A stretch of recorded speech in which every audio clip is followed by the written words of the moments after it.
Friends, welcome to Nila's kitchen. நம்ம இன்றைக்கி என்ன பார்க்க போகிறோன்னா சுண்டைக்காய் புளிக்குழம்பு எப்படி செய்யலான்னு பார்க்கலாங்க. நான் ஆயில் ஊற்றிட்டு கடுகு போட்டுங்க. நல்லா பொரிஞ்சதுக்கப்புறம்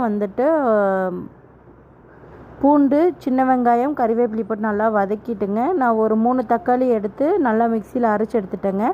அதை ஊற்றி நல்லா வதங்கினதுக்கப்புறம் மஞ்சத்தூள், வரமிளகாத்தூள் 1/2 ஸ்பூன், குழம்புத்தூள் ஒரு 3 டேபிள் ஸ்பூன் போட்டு நல்லா வதக்கி விட்டேங்க.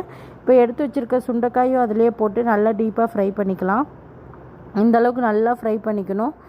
இந்த மாதிரி ஆயிலே ஃப்ரை பண்ணும்போது நமக்கு கொஞ்சம் கூட கசப்பு தட்டாதுங்க. ஃபைனலாக நம்ம எடுத்து வச்சுருக்க புளியும் தேங்காய் பால் ஒரு மூடி, சின்ன மூடியில் எடுத்து வச்சுருக்கேங்க. அதை ஊற்றிக்கலாம். அவ்வளோதான், சூப்பரான ஒரு சுண்டைக்காய் குழம்பு ரெடி ஆயிடுச்சு. கண்டிப்பாக நீங்களும் இந்த மாதிரி ட்ரை பண்ணி பாருங்கள். ட்ரை பண்ணி பார்த்து கமெண்ட் பண்ணுங்கள். இந்த வீடியோ பிடிச்சிருந்தா லைக் பண்ணுங்கள், ஷேர் பண்ணுங்கள், மறக்காமல் சப்ஸ்கிரைப் பண்ணுங்கள். ஃபேஸ்புக் பேஜும் இன்ஸ்டாகிராம் பேஜும் ஃபாலோ பண்ணிக்கோங்க. தேங்க்யூ ஸோ மச் ஃபார் வாட்சிங். பை.